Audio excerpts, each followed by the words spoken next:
যত কম পৃথিবীতে ধ্বংস হয়েছে আল্লাহর আযাবে গজবে আল্লাহ বিরোধিতায় তারাই কথা বলছে। তাহলে কিসের বড়াই? বড়াইয়ের অহংকারের জায়গা আছে? মানুষের অহংকার শোভা পায়? মানুষের মতো ক্ষুদ্র তুচ্ছ সৃষ্টির অহংকার শোভা পায়? 2 দিন পাতলা পায়খানা দিলে বাস শেষ মানুষ, একটা ডেঙ্গু জ্বর দিলেই শেষ। এই যে ঢাকা শহর বস্তুবাদী হয়ে যাচ্ছেন দিন দিন পুরো পশ্চিম আদলে, এক ঝাঁকুনিতে 50 লাখ মানুষ মরতে পারে, এক ঝাঁকুনিতে, খালি 5, 6, 7 মাত্রার মানুষকে আল্লাহ পাক ছোট্ট একটা ক্যান্সারের ভাইরাস দিয়ে শেষ করে ফেলতে পারে, সামান্য একটা মহামারীর বাতাস দিয়ে লাখ লাখ মানুষকে মারতে পারেন। মানুষের অহংকার শোভা পায়? কোন মানুষ নামাজ পড়ে না চিন্তা করেছেন? যে মানুষের হৃদস্পন্দন, শ্বাস আল্লাহ নিয়ন্ত্রণ করছেন, একটু শ্বাসকষ্ট হলেই হাসপাস উড়ে যায়। বড় একজন আলেম তেলাওয়াত করছেন, কোরআন তেলাওয়াত, নামাজে আমরা পিছনে নামাজ পড়ছি, শ্বাসকষ্টের কারণে তেলাওয়াতের পুরো আয়াতটা তেলাওয়াত করতে পারেন না, থেমে থেমে তেলাওয়াত করতে হয়। তখন আমার মনের মধ্যে চিন্তা আসলো, সুবহানাল্লাহ, এত বড় আলেম, আল্লাহ পাক তাকে এইভাবে দিয়ে, এদের এইভাবে শ্বাসকষ্ট দিয়ে পরীক্ষা করছেন, অথচ আল্লাহ পাক আমাকে এখান থেকে মুক্ত রাখছেন, আমি তো তার মতো তেলাওয়াতও করি না। কত মানুষ পঙ্গু হয়ে পড়ে আছে, ওই অবস্থা আল্লাহর ইবাদত করতেছে। কত মানুষের চোখ নাই, হাফেজে কোরআন হয়ে বসে আছে, মুফতি হয়ে বসে আছে, আছে না? তাই নেয়ামতের কথা স্মরণ করেন, আল্লাহ পাকের নেয়ামতগুলো স্মরণ করেন, বোঝার চেষ্টা করেন। আল্লাহ পাক সূরা দুহায় এটাই বলছেন, সূরা দুহার শেষে আল্লাহ পাক এটা বলছেন, আলাম ইয়াজিদকা ইয়াতীমান ফাআওয়া, তোমাকে আমি ইতিম অবস্থায় পাই নাই, আশ্রয় কি দেইনি?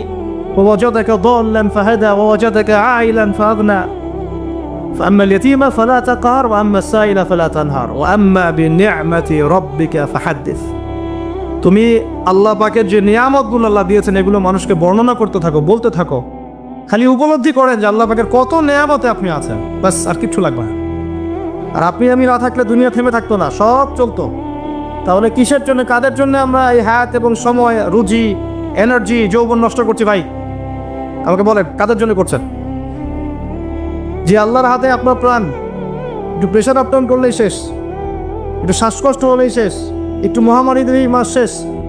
সেই মানুষ নামাজ পড়ে না, সেই মানুষ যাকাত দেয় না, সেই মানুষ বলছে যে পর্দা এই যুগে চলে না, ওই যুগে চলতো, সেই মানুষ মুসলমানদেরকে বলছে এরা এখন মৌলবাদী হয়ে যাচ্ছে। সেই মানুষের সারাদিন কাজ প্রোপাগান্ডা হচ্ছে, ইসলামের বিরুদ্ধাচরণ করা, প্রিন্ট মিডিয়া দিয়ে, ইলেকট্রনিক মিডিয়া দিয়ে, ইত্যাদি ইত্যাদি। কোন মানুষের? যেই মানুষের এতটুকু ক্ষমতা নাই যে নিজে আগামীকালের খবর নিবে, নিজে আগামীকালের খবর নেবে, এইটুকু ক্ষমতা যে মানুষের নাই, সেই মানুষ আজকে এই কাজ করে বেড়াচ্ছে। আল্লাহ পাক আমাদের স্বর্গে কথাগুলো বোঝার তৌফিক দান। আল্লাহ পাক সর্বপ্রথম আমাকে জানা অনুযায়ী আমল করার তৌফিক দান করেন, যা বলি তার উপর আমল করার তৌফিক দান করেন, এবং আপনাদের সবাইকে শোনা অনুযায়ী আমল করার তৌফিক দান করেন। আমি বলছিলাম কায়েম আর দাওয়া এক জিনিস নয়। আমি দাওয়া দিচ্ছি, ইসলামের কথা বলছি, দাওয়াতের ক্ষেত্রে এই বিষয়গুলো খেয়াল রাখবেন। কেন একটা সমাজের মধ্যে সুদের প্রসার বাড়বে? কেন বাড়বে? কেন একটা সমাজের মধ্যে, মুসলিম সমাজে খ্রিস্টান মিশনারিরা অবাধে দাওয়াতি কাজ করবে এবং দলে দলে মানুষকে খ্রিস্টান বানাবে? কেন? আর কেন মুসলমানদের ঈমান এত দুর্বল হবে যে তারা এইভাবে সামান্য একটা চাকরি বা ক্ষমতা, টাকার জন্য, বাড়ির জন্য ঈমান বিক্রি করে দিবে? দেশের, বিশ্বের খবর রাখার চেষ্টা করেন, আনাচে কানাচে এগুলো ছড়িয়ে যাচ্ছে। আগে ছিল যে নিউট্রালাইজেশনের কথা বলছিলাম না, আগে ছিল যে মানুষ হারাম খাইতে দ্বিধাবোধ করতো, যে মানুষ জেনে ফেললে কি বলবে, ছিচি করবে। এখন ঘরে ঘরে সুদ, ঘরে ঘরে। ওয়াল্লাহি আমরা সবাই এখন মায়ের সাথে জেনা করি। নবী সাল্লাল্লাহু আলাইহি ওয়াসাল্লাম বলেছেন, সুদের পাপের 70 শাখা, তার সবচেয়ে নিচের শাখা মায়ের সাথে জেনা করা। আপনি করেন না? আপনার ওয়াইফ দেখেন সমিতিতে টাকা দিচ্ছে, সুদের টাকা। একজন স্ত্রী স্বামী খোঁজার সময় চিন্তা করে দেখে কে টাকা পয়সার দিক থেকে বেশি স্বাবলম্বী, সে হারাম খাক হালাল খাক পরোয়া করতে চায় না। এখনকার অনেক গার্ডিয়ান, পিতামাতা দেখতে চায় না বাচ্চাটা আমার চাকরি করবে কোথায়, হালালে না হারামে, পরোয়া করতে চায় না। করলেই হইল, ওকে নাকি প্রতিষ্ঠিত হতে হবে। ব্যবসায়ী মানুষ ব্যবসা করার সময় খুব খেয়াল রাখছেন না আমি হালাল পণ্যের করছি না হারাম পণ্যের করছি, মাপে কম দিচ্ছি কিনা, সিন্ডিকেট যে আমি করছি এই যে 1 লক্ষ 2 লক্ষ 3 লক্ষ ডিম রিজার্ভ করে রেখে দিলাম, প্রত্যেকটার দাম 1 টাকা করে বেড়ে গেল, 3 লক্ষ ডিমের মধ্যে 3 লাখ টাকা এক্সট্রা লাভ করলো, পুরো রিজিকটাই হারাম। পুরো রিজিকটা কি? হ্যাঁ, মানুষ এগুলো ভাবেও না এখন যে রিজিকও একটা ব্যাপার, যে আমার হালাল রিজিক ছাড়া ইবাদত কবুল হবে না, দোয়াও কবুল হবে না। ওর হারাম রিজিক নিয়ে সে বছর বছর হজমরা করতেছে। আর আবু বকর সিদ্দিক রাদিয়াল্লাহু আনহুর সামনে খাবার আসলো, তিনি তাড়াহুড়ার মধ্যে ছিলেন, খাবারটা খেয়ে ফেললেন। এরপর মনে হলো যে খাবারটা খেলাম, জিজ্ঞাসা করা দরকার ছিল খাবারটা কোত্থেকে আসলো। ভৃত্যকে ডেকে বলছেন খাবার কোত্থেকে নিয়ে আসলো। সেই ভৃত্য বলছে যে আমি জাহেলি যুগে গণকের কাজ করতাম। কিসের কাজ? ও যে হাত দেখে টাকা নেন, টিয়া পাখি দিয়ে ভাগ্য পরীক্ষা করে, আন্টি টান্টি বিক্রি করে, আচ্ছা নাই? ওখানে গেলেই শিখ, গেলে কি লা ইলাহা ইল্লাল্লাহ কেটে গেল, আবার আপনাকে মুসলমান হতে হবে। এত সহজ না। আল্লাহ পাক তার নবীকে ওয়াদা করেছেন, একদম ওয়াদা, হে মুহাম্মদ সাল্লাল্লাহু আলাইহি ওয়াসাল্লাম, তোমার উম্মতের যে কোনো ব্যক্তি আসমান জমিন সমান পাপ নিয়েও যদি আমার সামনে দাঁড়ায়, 7 আকাশের সমান পাপ, জমিনের সমান পাপ আমার সামনে দাঁড়িয়েছে কিয়ামতের মাঠে, তো বেচারার আমলনামায় কোনো শিরকের পাপ নাই। কিসের পাপ নাই? আমি আল্লাহ তার সামনে আসমান জমিন সমান ক্ষমা নিয়ে হাজির হব। ওইটা কেটে গেল কোথায়? খালি গিয়ে বললেন যে দেখেন তো আমার হাতটা একটু দেখে দেন তো, কয়টা মেয়ে আছে আমার লাইফে, কয়টা বিয়ে হবে। ও আবার এই পাশে দাগগুলো দেখে, দেখে বলে যে 2টা। ঠিক আছে, কিন্তু সারা জীবনে আপনি 2টা বিয়ে করতে পারলেন না। করার দরকার নাই, করার দরকার নাই, একটা নিয়ে থাকেন। কেন দরকার নাই? সবাই সবকিছু করতে পারবে না, সবাই সবকিছু করতে পারবে না। বিধান সবার জন্য প্রযোজ্য হয় না। যার ক্ষমতা, যার সামর্থ্য আছে, যে ব্যালেন্স করতে পারে, তার ব্যাপারটা ডিফারেন্ট। সবাই সবকিছু পারবে তো শিরক কেটে গেলে এভাবে। এরকম অনেক কাজ আছে। আপনি বলছেন যে মায়ের কসম, কিসের কসম? শিরক হয়ে গেল। কসম কার নামে করতে হবে? বলতে হবে আল্লাহর কসম। কসম যদি করতেই হয় কার নামে করতে হবে? আল্লাহর নয়। এ বললাম যে ভাই কেমন আছেন, তা আপনি বলছেন যে আপনার দোয়াতেই ভালো আছে, আপনার দোয়াতেই ভালো আছে। আগে কি বলতে হবে? আলহামদুলিল্লাহ, আল্লাহর রহমতে, অতঃপর আপনাদের দোয়ায় ভালো আছে। কথা বলাও শিখতে হবে। বললেন যে আগামীকাল আমি এটা করবই, আগামীকাল আমি এটা করবই, গ্যারান্টি দিতে পারবেন? পারবেন না। বলে ফেললেন যে এই সময়গুলো এখন ভালো না, সময়টা ভালো না, এটা যুগকে আপনি গালি দিলেন, এটাও নিষেধ, এটাও নিষেধ। অনেকে অনেক সময় শিরকি নামও পর্যন্ত রাখলে। একজনের নাম শুনেছিলাম শাহিন শাহ, কি নাম? আচ্ছা, এরকম নামে কেউ আছেন নাকি? আচ্ছা, বাতের। এর অর্থ হচ্ছে রাজাধিরাজ, রাজার সবচেয়ে বড় রাজা, মানে সবচেয়ে বড় রাজা। কে সবচেয়ে বড় বাচ্চা? সূক্ষ্ম সূক্ষ্ম অনেক শিরক আছে, বড় বড় শিরক আপনারা চিনেনি। এদিকে বলছে ইহদিনাস সিরাতাল মুস্তাকিম, সরি, ইয়াকা না'বুদু ওয়া ইয়াকা নাস্তাঈন, হে আল্লাহ শুধু আপনারই ইবাদত করি, আপনার কাছেই সাহায্য চাই। বের হই কবরে গিয়ে সেজদা করবা, ওখানে মৃত মানুষের কাছে সাহায্য আছে। সেজদা কার জন্যে? সেজদা কি আল্লাহ ছাড়া অন্য কাউকে করা যাবে? সাহাবীরা কি আল্লাহ নবীকে সেজদা করেছিলেন? তাহলে আপনারা কত বড় মানুষ হয়ে গেছে? আমরা কি তাদের চেয়ে বড় হয়ে গেছি? হ্যাঁ, জরুরি। এইভাবে মানুষ শিরক করছে। তারপরে জবাই কুরবানি কার জন্য করতে হয়? তো মানুষ তো অনেক সময় দেখা যায় যে জীবিত মানুষ মৃত মানুষের জন্য কুরবানি করছে। এখন গ্রামে গ্রামে ছড়িয়ে পড়তেছে কবিরাজি, তান্ত্রিক, কবিরাজ, বান মারা, টোনা, এগুলা। যে করবে সেও মুশরিক, যে ওখানে গিয়ে ধন্না দেয় সেও মুশরিক। হ্যাঁ, যে করবে সে তো মুশরিক হয়ে গেছেই। আর যে গিয়ে ধন্না দিচ্ছে যে আপনি আমাকে এগুলা থেকে বাঁচান, এবং সে জিনের সাহায্য নিয়ে বিভিন্নভাবে এই কাজগুলো করে দিচ্ছে, সমস্যা, ইমান কেটে গেল। কি করতে পারবেন? কোরআন এবং হাদিস থেকে চিকিৎসা করতে পারবেন, কোরআন সুন্নাহ থেকে চিকিৎসা করতে পারবেন। এগুলো বলা ঠিক না বা পাবলিকলি বলা উচিত না, এগুলো আমাদের বিরুদ্ধেও করে মানুষ। হ্যাঁ, আমাদের বিরুদ্ধেও মানুষ এগুলো করে, মনে করে আমরা এগুলো বুঝবো না, বা আমাদের এইসব দোয়া কালাম জানা নাই, বা আল্লাহ পাক আমাদেরকে হেফাজত করবেন না, এমনটা মনে করে।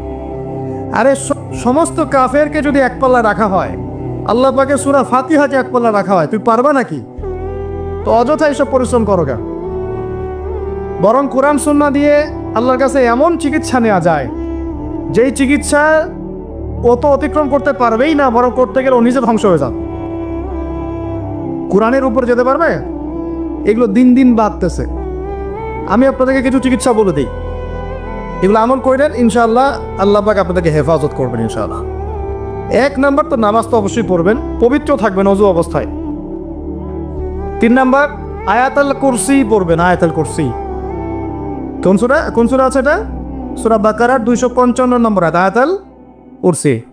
আর পড়বেন সূরা বাকারার শেষের 3 আয়াত, সূরা বাকারার শেষের 3 আয়াত। এর আগে সূরা ফাতিহা আছে, তারপরে পড়বেন সূরা ফালাক, নাস, ইখলাস, কাফিরুন। সূরা ফালাক, নাস, ইখলাস, কাফিরুন। পড়বেন সূরা জিনের প্রথম 10 আয়াত। কোন সূরা? সূরা জিনের প্রথম 10 আয়াত। পারলে পুরা সূরা ইয়াসিন, সূরা ইয়াসিন। তারপর সূরা সফফাত এর প্রথম 10 আয়াত, এর সাথে সূরা কাহাফের প্রথম 10 আয়াত। তারপরে সূরা তাহা, সূরা ইউনুস আর সূরা আরাফ। এই 3টা সূরায় জাদু, বান, টোনার এগুলোর বিরুদ্ধে কিছু আয়াত আছে।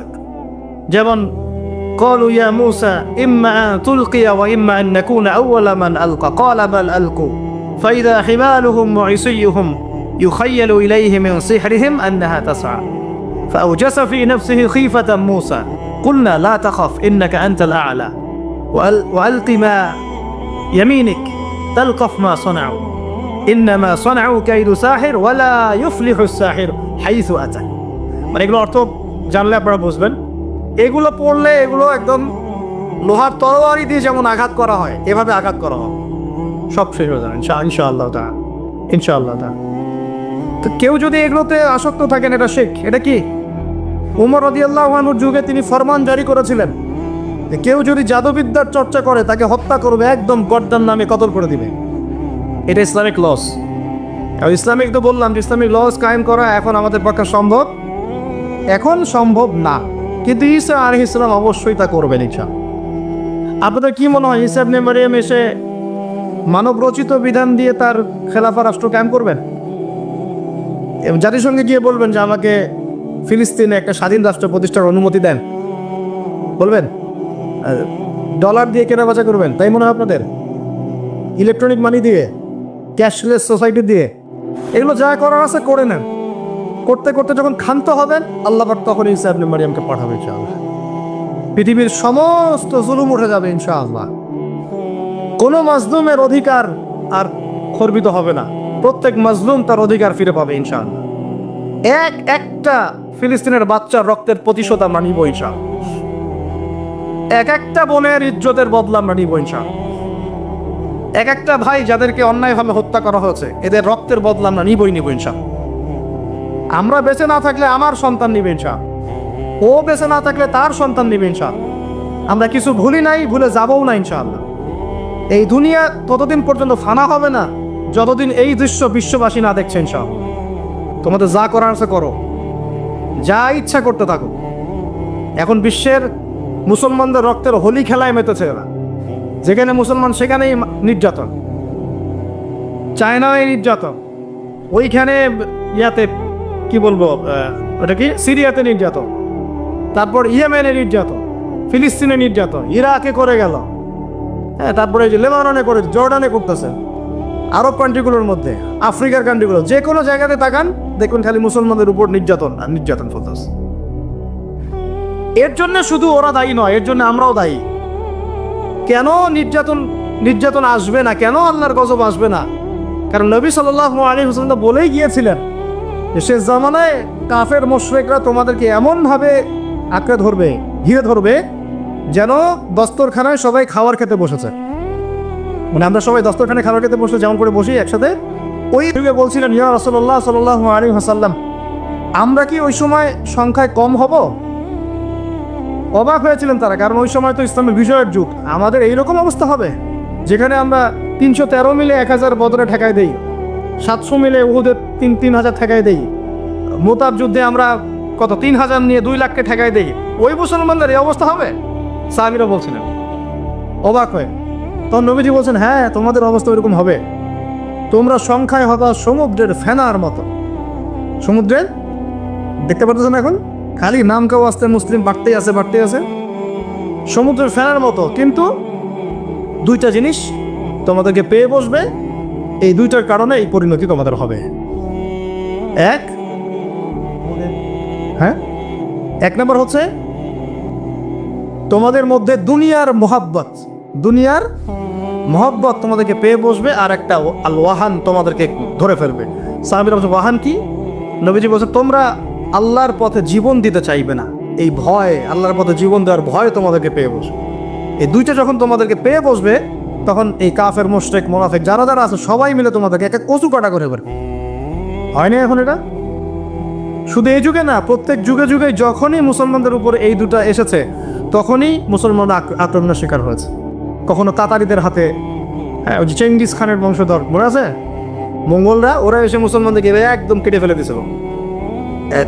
কতদিন? 40 দিনের মধ্যে বাগদাদে ওরা মনে হয় প্রায় 10 থেকে 15 লক্ষ মানুষকে হত্যা করেছে, ওই তাতারিরা মুসলমানদেরকে, আব্বাসীয়দের সময়। এরকম হিস্ট্রি অনেক আছে। তারপরে যখন এই ফাতেমি সাম্রাজ্য চলছিল, তখন ক্রুসেডাররা এসে মুসলমানদেরকে হত্যা করেছে। তারপরে আবার করেছে জেঙ্গিদের সময়, আইয়ুবিদের সময়, এমনকি মোগল সাম্রাজ্য। এর আগেও যখন দুনিয়া পৃথিবী ওখান ঢুকে গিয়েছিল, তখন দেখা গেছে যে মুসলমানদের মধ্যেই মারামারি চলতেছে। হ্যাঁ, ওখান থেকে গিয়ে কর্ডোবা ইসলামী খেলাফত হয়েছে। এগুলো হিস্ট্রি পড়বেন, ইতিহাস নিয়ে ইনশাল্লাহ আরেকদিন কথা হবে।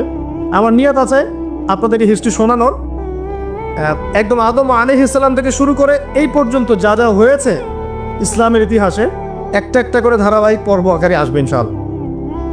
এতে করে খুব অল্প সময়, হয়তো 10 মিনিটের মাদ্রাসা এমন হতে পারে, 10 থেকে 15 মিনিটের মাদ্রাসা, এর মধ্যেই একটা একটা করে পর্বে একটা একটা করে হিস্ট্রি আসবে ইনশাআল্লাহ।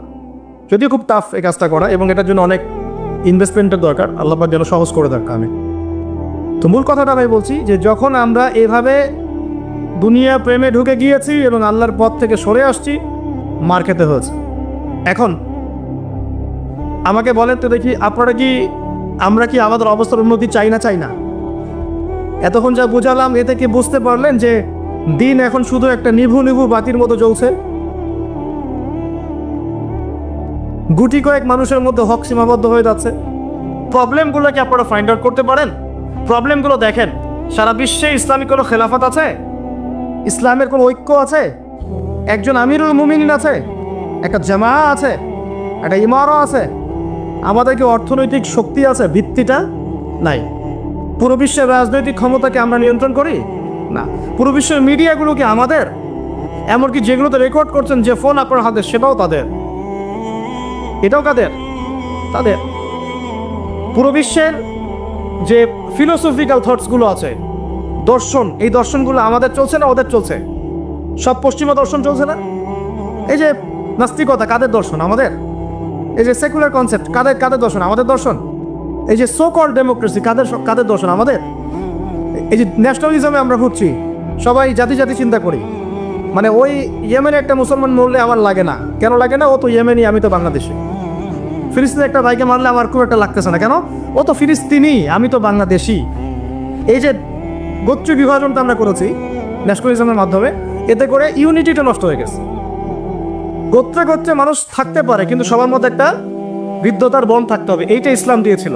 আনসার, মুহাজির, 2টা আলাদা শব্দ না? 2টা আলাদা বৈশিষ্ট্য, কিন্তু তারা কি আলাদা ছিলেন? একদম নিজের মায়ের পেটের হাইট চেয়ে বেশি, তাই না? এটা ইসলাম। আর আমরা যদি বলি আনসার এক গ্রুপ, মুহাজির আরেক গ্রুপ, আনসারকে মারলে আমার কি, আমি তো মুহাজির, মুহাজিরকে মারলে আমার কি, আমি তো আনসার। এই কনসেপ্টটা হচ্ছে এইটা ন্যাশনালিজম কনসেপ্ট। এই চলছে, ও দিয়ে দিল ফরাসি বিপ্লবের পর থেকে, 1789 সালের পর থেকে এগুলো আসছে ওয়ার্ল্ডে। 1789 থেকে শুরু করে 1914 পর্যন্ত, এই সময়টাতে তারা বিশ্বটা দখল করেছে। কত সময়? 1789 থেকে 1914, এই যে সময়টুকু, এর মধ্যেই পশ্চিমারা বিশ্বটাকে দখল করেছে আবার নতুন করে। কোন কোন জায়গা দখল করেছে? প্রথমে পলিটিক্স, প্রথম জায়গাটা কি? পলিটিক্স। তারপরে সামরিক শক্তি, ওদের মানে এক্সট্রা অর্ডিনারি সামরিক শক্তি তারা বিশ্বকে দেখিয়েছে। আপনি যত কথা বলেন একদম পারমাণবিক বোম রেখে দিব তাক করে, আর বেটা তুই কথা বলতে পারবি না, এরকম একটা অবস্থা। বিশ্বাস করেন ব্যাপারটা এরকম। পুরো জাতি নিয়ে আপনি একটা ঐক্যবদ্ধ শক্তি করতে চান, একটা মিসাইল, পারমাণবিক মিসাইল এরকম রেখে দিবে, এই বাড়াবাড়ি করো না বেশি, একদম দিব লঞ্চ করে, বাস আপনি চুপ, একদম চুপ। কারণ ওইটা প্রতিহত করার তো আমার কাছে ওই নাই, ক্ষেপণাস্ত্র প্রতিরক্ষা সিস্টেম তো নাই। এখন আমি যদি বলি, আমার কথা কি মন খারাপ করবেন? আমি যদি বলি যে বিগত 50 বছরে আমাদের দেশ স্বাধীন হয়েছে কবে বলেন? 71, এখন কত? 23, কত বছর বলেন? আমরা কি একটাও ক্ষেপণাস্ত্র তৈরি করতে পারলাম না? এই বিশ্বে এই ধরনের প্রযুক্তি ছাড়া কেউ টিকে থাকতে পারে? এটা কি ঢাল তলোয়ারের যুগ যে ওরা এগুলো বানাবে আর আমরা ঢাল তলোয়ার নিয়ে বসে থাকবো? কি করলাম আমরা বলেন? আপনারা তো রাগ করেন কথা বললে, রাগ না করে একটু ভালো করে মন দিয়ে শুনেন না, মন দিয়ে চিন্তা করেন না। কি করলাম আমরা এতদিনে? আমাদের 50টা ক্ষেপণাস্ত্র থাকার কথা ছিল, আমাদের 50টা পারমাণবিক অস্ত্র থাকার কথা ছিল। কিসের ভিত্তিতে আমরা লড়াই করব? কিসের ভিত্তিতে আমরা লড়াই করব? মিয়ানমার যদি আমাদেরকে কালকে চাপ দেওয়া শুরু করে, আমরা কিসের ভিত্তিতে লড়াই করব? কি নিয়ে লড়াই করব? এমনকি পুরো মুসলিম বিশ্বের বড় বড় পরাশক্তিগুলোর সাথে আমাদের সম্পর্ক কতটুকু ভালো। ইরান বুঝে ফেলতেছে যে রাশিয়ার সহযোগিতার দরকার আছে, কারণ রাশিয়া হচ্ছে এখনকার আমেরিকাদের বিরুদ্ধে একটা সুপার পাওয়ার, তাই না? অনেক কান্ট্রি এখন ওদের সাথে যুদ্ধ করতে গেলে রাশিয়ার সাথে বন্ডিং করে। এটা ওয়ার্ল্ড অ্যাফেয়ার্স। আমরা বিগত 50 বছরে কি করতে পারি না, ব্যর্থতার ইতিহাস রচনা করা যাবে। কি বলতেছেন আপনি? কি বলতে চান? এটা রচনা করা যাবে একটা ইতিহাস।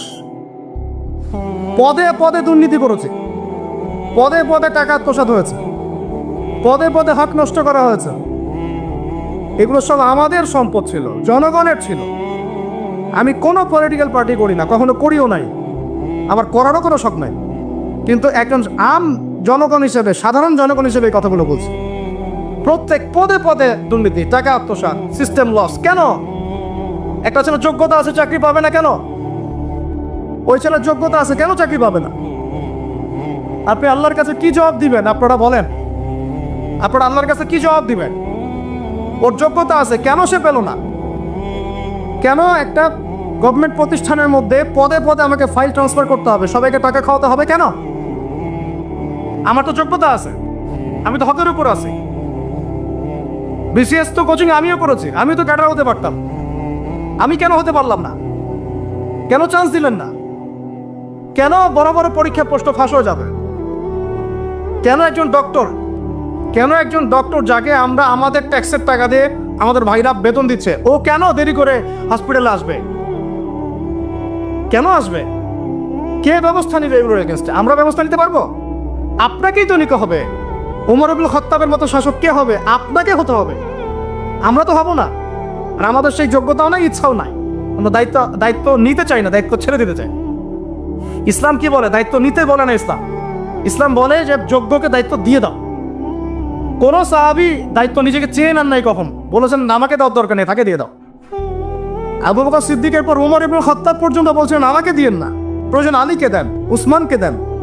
উমরের মতো মানুষ এই কথা বলছিলেন। আর আমরা এখন কি করি ভাই? আমার চরিত্র সবচেয়ে ভালো, আমারে দেন, আমারে।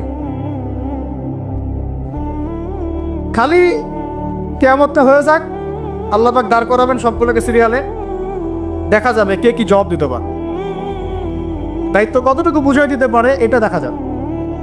কেন এটা হবে? আমার কথা রাগ করেন না প্লিজ। এখন আমাদের 50টা পারমাণবিক অস্ত্র থাকার কথা ছিল, অ্যাটলিস্ট না থাকুক 5টা তো থাকার কথা ছিল। ওরা যদি আমাকে তাক করে রাখে, আমিও তাক করে রাখতাম। বেটা তুই বললে আমি মেরে দিব, যা। উত্তর কোরিয়ার মতো একটা কান্ট্রি, আমার সাবজেক্টে এগুলা, আমরা ইউনিভার্সিটিতে এগুলোই পড়েছি। ও একটা কান্ট্রি, কতটুকু কান্ট্রি জানেন? উত্তর কোরিয়া দক্ষিণ কোরিয়া একসব মারামারি করতো, এই মারামারি লাগিয়ে দিয়েছিল পশ্চিমারা। পরে উত্তর কোরিয়ার প্রেসিডেন্ট ওই বলয় থেকে বের হয়ে যায়, বলয় থেকে বের হয়ে চায়নার সাথে বন্ডিং শুরু করে, রাশিয়ার সাথে বন্ডিং শুরু করে। করে ওদের সাপোর্টে সে আস্তে আস্তে আস্তে নিউক্লিয়ার ডিভাইসগুলো তৈরি করা শুরু করেছে। করার পরে এখন এই মাত্র বেশি না, 20 থেকে 25 বছরে ওরা এমন একটা জায়গায় চলে গেছে, খাইতে পারুক না পারুক পারমাণবিক বোমা একদম তাক করে রেখে দেয়। পশ্চিমারা ওখানে নাক গলাতে পারে না, ও নাক গলাতে পারে আমার কাছে এসে আমাকে বলে স্যাংশন দিবে, আমাকে বলে তোমাকে ভিসা নীতি বাতিল করে দিব, আমাকে বলতে পারে, ওকে বলতে পারবে না তো, কারণ ওর কাছে ওইরকম অস্ত্র আছে, দিবে একটা মায়েরা যা বেটা আসো। ওর পার্ল হারবার আছে সামনে জাপানের ওখানে। কারণ এটা এমন একটা বিষয় যে একটা যদি সে মারে আর এও তো একটা মারতে পারবে, একটা বোমা পড়লে পুরো জাতি একদম মুহূর্তের মধ্যে ছাই হয়ে যাবে ছাই। এই জন্য এটা যুদ্ধ এত সহজে কেউ যেতে যাবে না। এটা হচ্ছে একটা মনস্তাত্ত্বিক শক্তি যে আমার কাছে আছে, তুই মারলে কিন্তু আমি মারতে পারি, এই মনস্তাত্ত্বিক শক্তিটাই দরকার ছিল, এখন নাই। আর ভাই এগুলো আমাদেরও তো অনেক দোষ, সব কিছু তো আমরা মানুষের উপর চাপাই দিয়ে বসে থাকা। আমরা যখন অ্যানালাইসিস করতে বসি সবাই মনে হয় যে বিজ্ঞ পণ্ডিত, কিন্তু আপনি তো দায়িত্ব নিয়ে সামনে আসছেন না, আপনি তো পড়াশোনা করে উপরে আসছেন না, আপনি তো জ্ঞান অর্জন করে মানুষকে বোঝানোর চেষ্টা করছেন না। আমরা তো আমাদের দায়িত্ব পালন করছি না, করছি কি? আল্লাহ পাক আমাদের সবাইকে বিচক্ষণ হওয়ার তৌফিক দান করেন। কয়টা সায়েন্টিস্ট তৈরি হয়েছে আমাদের, বলেন কয়টা সায়েন্টিস্ট তৈরি হয়েছে আমাদের জাতির মধ্যে? নাস্তিক তো ভুরি ভুরি তৈরি হচ্ছে। কয়টা সায়েন্টিস্ট তৈরি হয়েছে আমাদের ইউনিভার্সিটিগুলোর মধ্যে? কয়জন অর্থনীতিবিদ তৈরি হয়েছে ইউনিভার্সিটিগুলোর মধ্যে? আমি তো পড়েছি ইউনিভার্সিটি, ছেলে মেয়ে একসাথে বসে গাল গল্প করে, চীনা বাদাম খায়, কোনো সময় স্যার আর ছাত্রীর প্রেম হয়ে যায়। আমি বলছি না কিছুই হয় না, পড়াশোনা তো হয়, সিস্টেম তো অনেক সুন্দর, টাকা পয়সাও সরকারি অনেক খাচ্ছেন আপনারা। কিন্তু এখন কথা হচ্ছে গভর্নমেন্টের যে এত টাকা পয়সা খাচ্ছেন, রেজাল্টটা কি দিচ্ছেন? কি জাতীয় উপহার দিচ্ছেন আপনারা? কোন প্রজন্ম উপহার দিচ্ছেন? এগুলো কি গভর্নমেন্ট টাকা আপনারা কি মনে করেন? এই ট্যাক্সের টাকাকে কি মনে করেন? এগুলো মানুষের আমানত, রক্ত ঘাম করা পয়সা। আপনাকে বেতন দেওয়া হচ্ছে, আপনাকে ফ্ল্যাট দেওয়া হচ্ছে, আপনাকে গাড়ি দেওয়া হচ্ছে, ওগুলোর দিকে তো চোখ দেন না। আমরা একটু এক্স করলা গাড়িতে চললেই একদম নজরদারির মতো চলে আসি, গাড়ি কোত্থেকে আসলো? আমার গাড়ির দাম তো 6 লাখ টাকা না 7 লাখ টাকা, আপনার গাড়ির দাম তো 50 লাখ টাকা। আর এগুলো আমাদেরকে মানুষ ভালোবেসে হাতিয়ে দিয়েছে। আপনাকে ভালোবেসে না দিলে আমি কি করতে পারি? আমার কিছু করার আছে? তো মূল জায়গাগুলো তো আমরা দেখি না। সব সমস্যা ইসলামকে নিয়ে চুলকানি নাকি? খালি ইসলামকে নিয়ে চুলকানি হয়? মূল জায়গায় আসেন। আমি বলেছি, চ্যালেঞ্জ করেছি, একটা মাঠের মধ্যে আপনি সমস্ত সেকুলার মহলের টিচারদেরকে একত্রিত করেন, আপনি উদ্যোগ নিয়ে করেন দেখি, করে সবার কোরআন তেলাওয়াত টেস্ট করেন। আমি চ্যালেঞ্জ করতেছি 10% কোরআন তেলাওয়াত ঠিক থাকবে না। আর তাদের হাতে আপনি একটা জাতি করতেছেন, তাহলে শিক্ষা তো এই অবস্থা হবেই। ব্যাংক লাভ তো আপনাকে শিখাবেই, আর কি শিখাবে? ইসলাম এবং জেনারেল শিক্ষা, ইসলামী শিক্ষা, এইটাকে সমন্বয় করাটা এখন সময়ের দাবি হয়ে গেছে। এই দুটাকে সমন্বয় না করতে পারলে আল্লাহর কসম এই জাতিকে বাঁচাতে পারবেন না আপনি। এখন টিকটক দেখতেছেন, সামনে কোন টক আসবে আল্লাহ ভালো জানে, আল্লাহ ভালো জানে। এখানে আপনার ঘরেও তো দেখবেন যে একটা অপদার্থ পয়দা হয়ে গেল। কত এরকম ছেলে তার বাবা মাকে বৃদ্ধাশ্রমে পাঠিয়ে দিল, সন্তানের হাতে মা খুন হলো। এই তো কয়েকদিন আগে এক পুলিশ অফিসার খুন হয়েছিল এক সন্তানের হাতে, মনে নাই আপনাদের এগুলো? তাহলে আমরাই তো আমাদের ঘরে সাপ তৈরি করতেছি। ভাববেন না যে এগুলোর ফলে শুধু সমাজে একটা প্রভাব বিস্তার হবে, আমার ঘরে কিছু হবে না, কখনো না। আমিও এফেক্টেড হব, আমার ঘরেও আসবে। এখন আল্লাহ রাব্বুল আলামিনের কাছে গেলে দোয়া করতে পারি আমরা, আল্লাহ পাক যেন আমাদেরকে এমন যোগ্য ব্যক্তি উপহার দেন আল্লাহর পক্ষ থেকে। যেই হোক সে XYZ, হুএভার হি ইজ, আমরা কোনো দলের মানুষ না, কোনো পলিটিক্যাল পারসন না। XYZ যে হোক না কেন, আমরা যে সৎ, যোগ্য, ইমানদার মানুষ, সৎ, যোগ্য, ইমানদার মানুষ যারা তাদের এই ক্ষমতাটাকে, এই প্রতিভাটাকে দিনের জন্য কাজে লাগাবে ইনশাআল্লাহ। এরকম মানুষ চান না আপনারা? এটা দোয়া করতে হয়, আল্লাহ যেন কবুল করেন, আমিন। আর আমাদেরকেও হতে হবে আনুগত্যশীল, এবং আমরা শান্তিপূর্ণ কোনো পরিবেশের মধ্যে বিদ্রোহ করতে যাব না। কারণ এগুলো করলে রাষ্ট্রের আরও ক্ষতি হয়, উপকারের চেয়ে কি হয়? ক্ষতি বেশি হয়। আমরা দোয়া করব, চেষ্টা চালাবো, আল্লাহ রাব্বুল আলামিনের কাছে মুজাহাদা চালিয়ে যাব, এবং আমরা গঠনমূলক সমালোচনার মধ্য দিয়ে আমরা তাদের কাজের পজিটিভ নেগেটিভ বিষয়গুলো উপস্থাপন করতে পারি। এরপর যদি তারা দাওয়াত কবুল না করে, তাদের কবর তাদের, আপনার আমার কবর আমাদের, লাকুম দীনুকুম ওয়ালিয়াহি। ব্যাস, এটা আমাদের দায়িত্ব। এখন আমার কথাটা আমি গুছিয়ে নিব, কনক্লুশনের দিকে একটু আমার দিকে মনোযোগ দেন। আর শেষে গিয়ে আমি আপনাদেরকে 5টা প্রশ্ন করবো। কয়টা ভাই? সেরা 5জন, যে 5জন অ্যান্সার দিতে পারবে তাদের জন্য আমি হাদিয়া নিয়ে আসছি। 5টা বই আমি আমার পক্ষ থেকে উপহার দেবো ইনশাআল্লাহ। ঠিক আছে? এই যে লেকচারটা দিয়েছি এর উপরেই 5টা প্রশ্ন হবে ইনশাআল্লাহ। দেখবো কে কতটুকু লেকচার শুনেছেন। কনক্লুশনটা এখন শোনেন। পুরো বিশ্বের প্রেক্ষাপটটা এখন আমাদের অনুকূলে না। আমার সাথে বলেন তো কি বললাম? পুরো বিশ্বের প্রেক্ষাপটটা আমাদের অনুকূলে না। বিশ্বের বড় বড় সেক্টরগুলো মনে রাখবেন, বড় বড় সেক্টরগুলো হচ্ছে 1 রাজনীতি, 2 ভূ রাজনীতি, 3 অর্থনীতি, 4 সংস্কৃতি, 5 শিক্ষা এবং 6 প্রযুক্তি। কয়টা বললাম? 6টা। এই প্রতিটা বিষয়ে এখন আমরা নিয়ন্ত্রণ করি না, এটাই বাস্তব, এটাই সত্য। কারা নিয়ন্ত্রণ করে? ইসলামের দুশ্মনরা করে, ইসলামের দুশ্মনরা করে। এবং দুশ্মন বলতে সব ইহুদি সব খ্রিস্টান নয়। মনে করবেন না যে হিন্দু ভাই ইসলামের দুশ্মন, না, সবাই ইসলামের দুশ্মন না। ও তাদের মধ্যে অনেক ভালো মানুষ আছে, ইহুদিদের মধ্যেও কিছু ভালো মানুষ আছে। একজন ইহুদি সকালবেলা এসে উহুদের যুদ্ধ করেছিল, একটা সেজদাও দেয় নাই, বেচারা শহীদ হয়ে জান্নাতে চলে গেছে। ইহুদিদের মধ্যে আব্দুল্লাহ বিন সালামের মতো বড় আলেম ছিল। সব ইহুদি না, আর সব খ্রিস্টান না। খ্রিস্টানদের মধ্যে বাদশা নাজাশির মতো মানুষ ছিলেন, মুসলমানদেরকে আশ্রয় দিয়েছিলেন। তাহলে কারা সমস্যা? জায়নিস্টরা। কারা? ইহুদি খ্রিস্টানদের মধ্যে একটা দল আছে, একটা ইউনিটি আছে, বন্ডিং আছে, এটাকে আমরা অ্যালায়েন্স বলি। এটা হচ্ছে জায়নিস্ট মুভমেন্ট, জায়নবাদী। এটা নিয়ে একটা বই আছে, অনেক বই আছে, ইউনিভার্সিটিতে অনেক বই পড়ানো হয়। এখন একটা বই ভালো চলছে, the secrets of Zionism, the secrets of Zionism. এই বইটাও পড়লে আপনারা বুঝতে পারবেন, অনেক কিছু বুঝতে পারবেন। তো হেনরি ফোর্ডের লেখা, উনি আগে জায়নি ছিলেন, পরে বের হয়ে আসছেন, তওবা করে ফিরে আসছে আর কি। তো এরা হচ্ছে এই বিষয়গুলো নিয়ন্ত্রণ করে, প্রতিটা বিষয়, প্রত্যেকটা বিষয়, ব্যাংকিং সিস্টেম থেকে শুরু করে পলিটিক্যাল অ্যাফেয়ার্স, এভরিথিং। আমাদের হাতে কিছু নাই, কিন্তু আমরা বললাম যে ফিউচারে ঈসা আলাইহিস সালাম আসবেন এবং এটা কায়েম করবে। এই তো কনক্লুশন। তাহলে মাঝখানে যে সময়টা বাকি আছে, এই সময়টাতে কাদের হাতে বা কোন বৈশিষ্ট্য ধারণ করতে পারলে আমাদের হাতে বিজয়তা হবে? এই তো প্রশ্ন, না? এই না বিষয়টা? মাঝখানে একটা সময় তাহলে বাকি।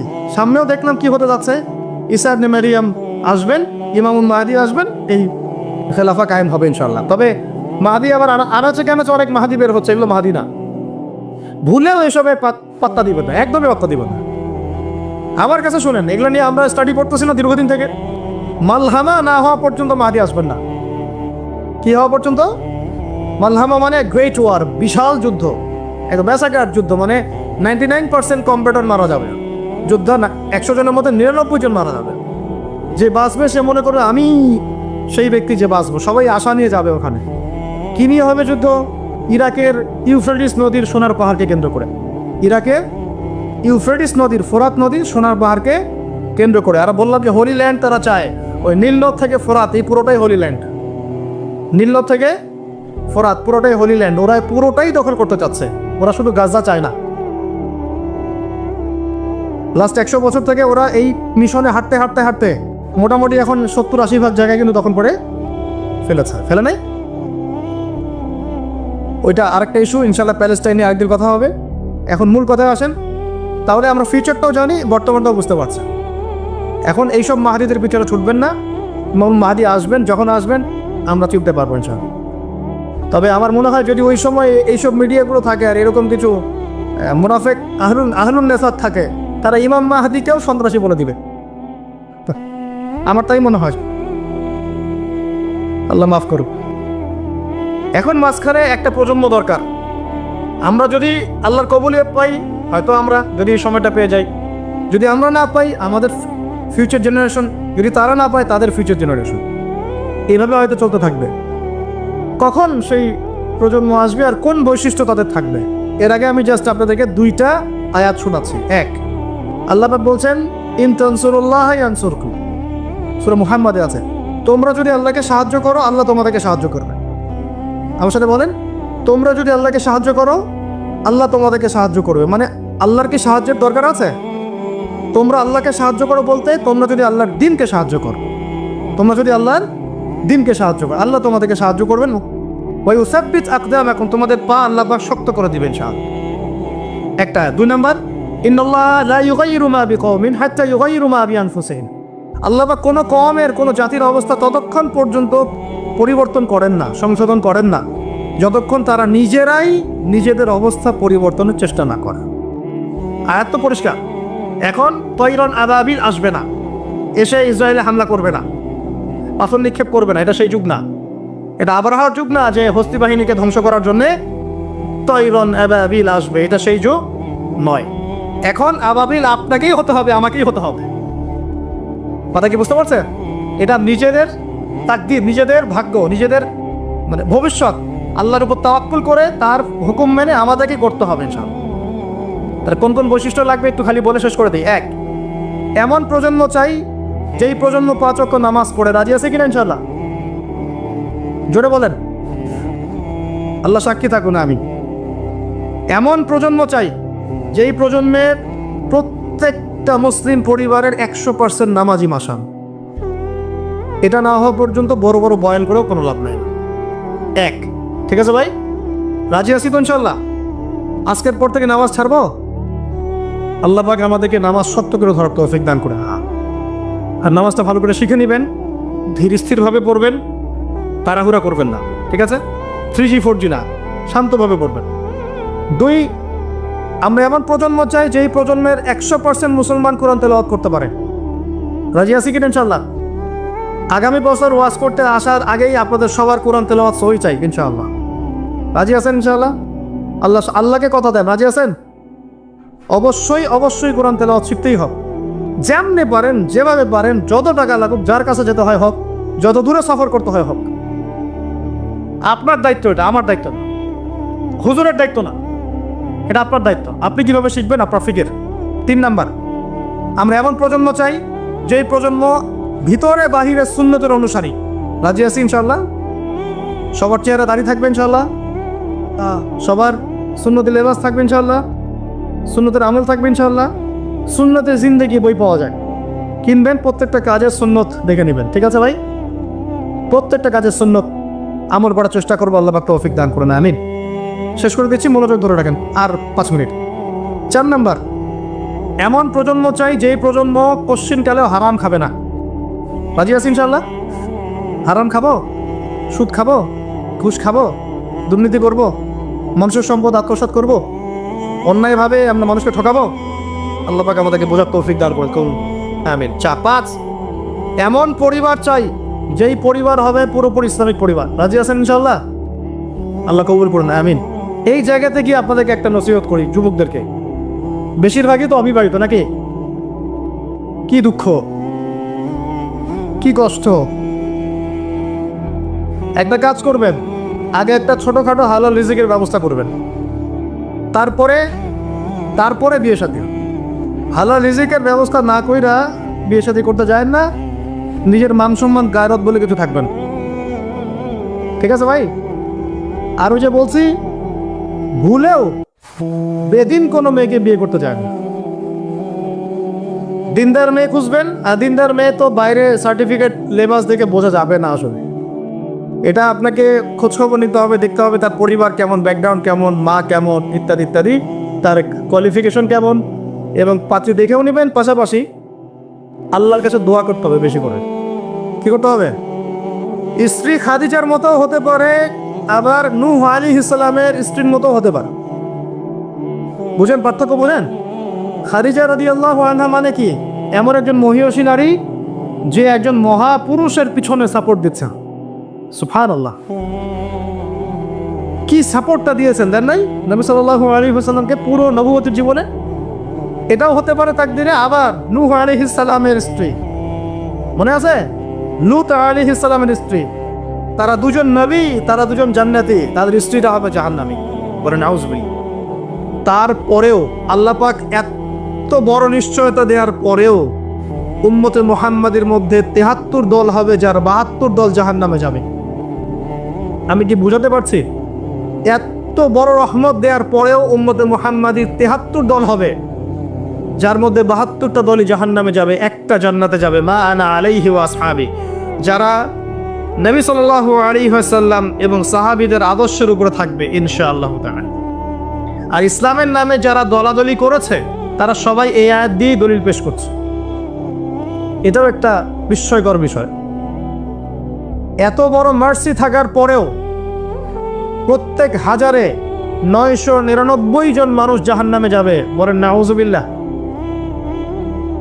আর সূরা আরাফের 179 নম্বর আয়াতে আল্লাহ পাক আরো বলেছেন, ওয়ালাকাদ যারানা লিজাহান্নামা কাসীরাম মিনাল জিন্নি ওয়াল ইনস, আমি প্রচুর জিন আর মানুষকে দিয়ে জাহান্নাম পূর্ণ করব, প্রত্যেক হাজারে 999 জনকে দিয়ে। কি অপরাধ, কি অপরাধ? উত্তর, লাহুম কুলুবুন লা ইয়াফকাহুনা বিহা। এক নাম্বার অপরাধ, তাদের কলব ছিল, উপলব্ধি করতো না। আবার শোনেন, তাদের কলব ছিল, উপলব্ধি করতো না। ওয়ালাহুম আযানুন লা ইয়াসমাউনা বিহা, কান দিয়েছিলাম শোনে নাই।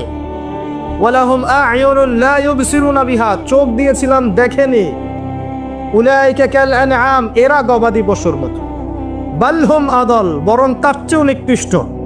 ওয়া উলাইকা হুমুল গাফিলুন, এরা হচ্ছে গাফেল সম্প্রদায়। আল্লাহ রাব্বুল আলামিন বলেছেন সূরা আরাফ 179 নম্বর আয়াত। তাহলে জাহান্নামে যাওয়ার কারণ বুঝতে পারছি? তিনটা বড় বড় কারণ। হৃদয়ে দিয়েছে আল্লাহ উপলব্ধি করার জন্য, এমনি এমনি নয়। আল্লাহ পাক কান দিয়েছেন শোনার জন্য। কি শুনবেন? আল্লাহর ওহী শোনেন নাকি মিউজিক শুনবেন? গান বাজনা শুনবেন? কি শুনবেন? কান দিয়েছি শোনে নাই, হক কথা শোনেনি। ওয়ালাহুম আ'য়ুনুন লা ইউবসিরুনা বিহা, চোখ দিয়েছিলাম দেখে নাই। কি দেখে নাই?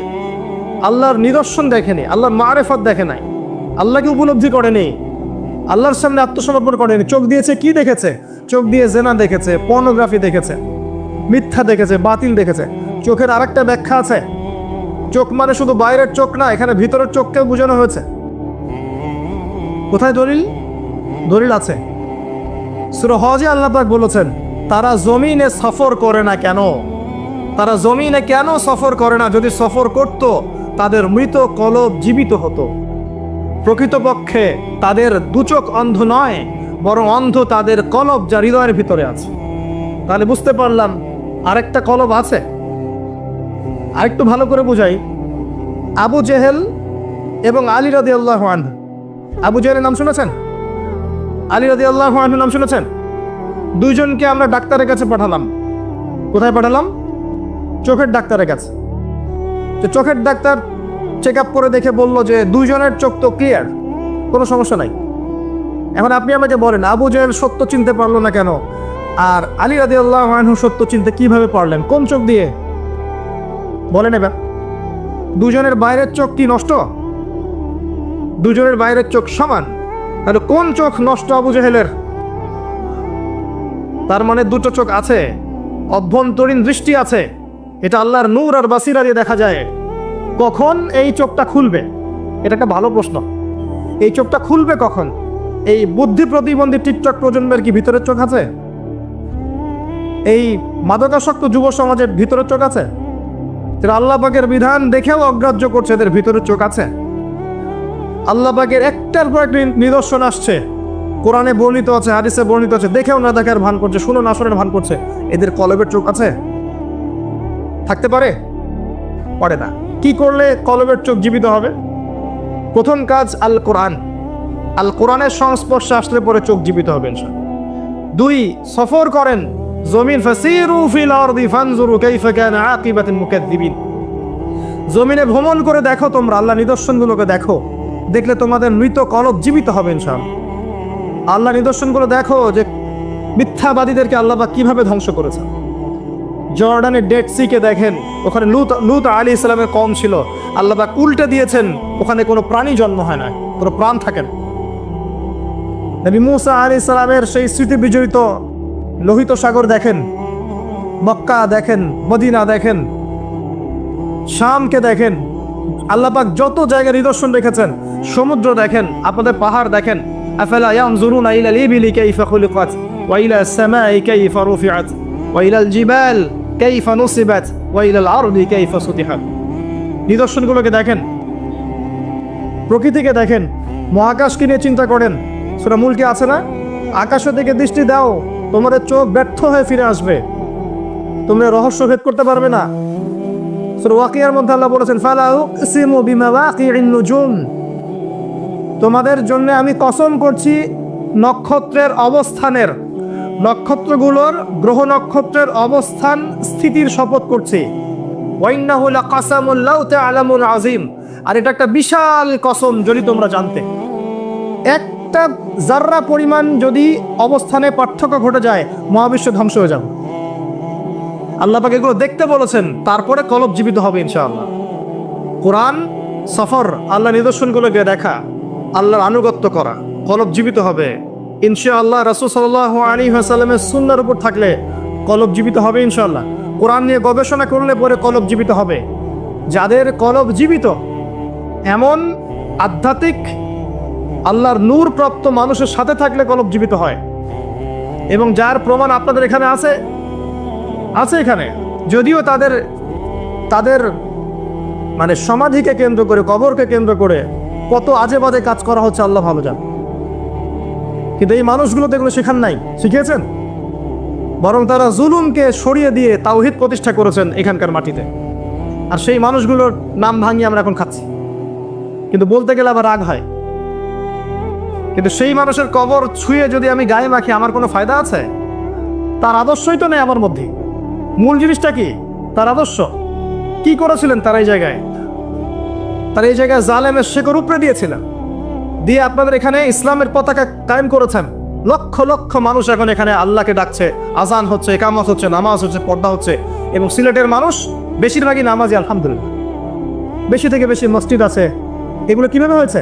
আল্লাহওয়ালা মানুষের সহবতে হয়েছে। আল্লাহওয়ালা মানুষের সহবত আত্মশুদ্ধির একটা মাধ্যম, কিন্তু তাদের কবরকে কেন্দ্র করে বাড়াবাড়ি করা যাবে না। এটা রাগ হলে আমার কিচ্ছু করার নেই, কিন্তু হক বলতে হবে। হক আল্লাহর পক্ষ থেকে আসে। শোনেন, শিরকের পাপ আল্লাহ পাক মাফ করবেন না। নিঃসন্দেহে কবরে সেজদা করা শিরক, নিঃসন্দেহে। এবং একজন মৃত মানুষের কাছে আপনি দোয়া করছেন, শিরক হচ্ছে। তার সেখানে নজর মানত করছেন, শিরক হচ্ছে। সেখানে জবাই করছেন, শিরক হচ্ছে। নবী সাল্লাল্লাহু আলাইহি ওয়াসাল্লাম কোশ্চিন কালে এগুলো শিক্ষা দেবেন। তাওহীদে থাকেন, যে কথাটা বলছিলাম, আল্লাহওয়ালা মানুষের সহবতে থাকেন। কুনু মা'আস সাদিকিন, সত্যবাদীদের সাথে থাকো, তাহলে মৃত কলব জীবিত হবে ইনশাআল্লাহ তাআলা। আর কিছু জীবিত হয়, পরকালকে বেশি বেশি স্মরণ করেন। মৃত্যুবরণ করতে হবে। আজকে আমার চারপাশে অনেক মানুষ আছে, আপনার বাবা মা, ভাই বোন, আত্মীয় স্বজন ইত্যাদি, মৌতের পরে 40 দিন, 100 দিন, 1 বছর, এভরিবডি উইল ফরগেট ইউ। সবাই আপনাকে ভুলে যান। ইউ উইল বি ফরগটেন, আপনি ভুলে যাচ্ছেন। হয়তো বছরে একটা দিনও আপনার সন্তান গিয়ে আপনার কবর জিয়ারত করবে কিনা সন্দেহ আছে। এটাই বাস্তবতা, নির্মম বাস্তবতা। আল্লাহ থেকে এসেছি, আল্লাহ ফিরে যাব, একাই, কেউ নাই সাথে। এই মৌতের ফিকিরটা কলবটাকে জীবিত করবে ইনশাআল্লাহ, নরম করবে ইনশাআল্লাহ। দেখবেন দুনিয়া আপনার কাছে ভালো লাগবে না, দুনিয়ার বিষয়গুলো প্রয়োজন মনে হবে, জাস্ট প্রয়োজন।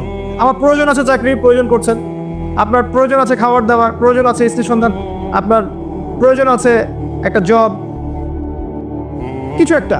দুনিয়াটা আপনার প্রয়োজন, প্রয়োজন শেষ আপনি আল্লাহর হয়ে যান। আল্লাহর হওয়া এত সহজ নয়।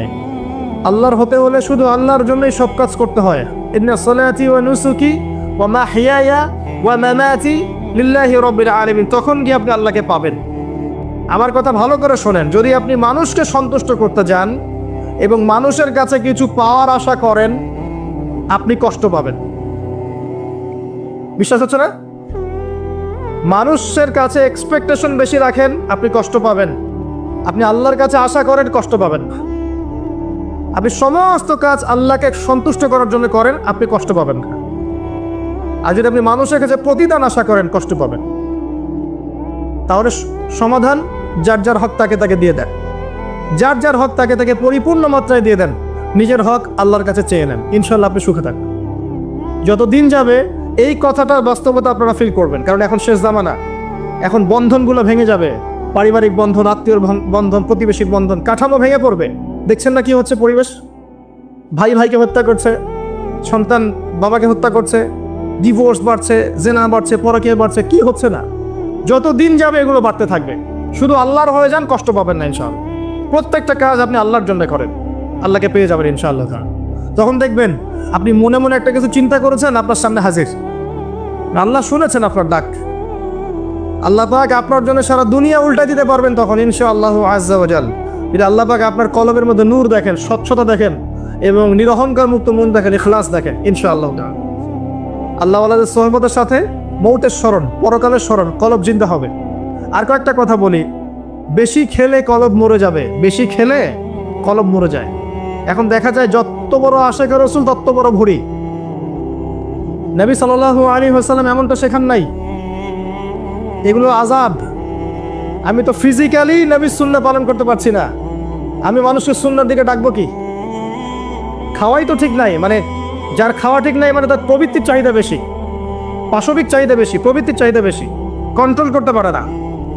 দেখবেন ফিটনেস ঠিক নাই, বেশি খেলে কলব মরে যাবে, বেশি ঘুমালে কলব মরে যাবে, বেশি কথা বললে কলব মরে যাবে, মানুষের সাথে বেশি বেশি মেলামেশা করলে কলব মরে যাবে।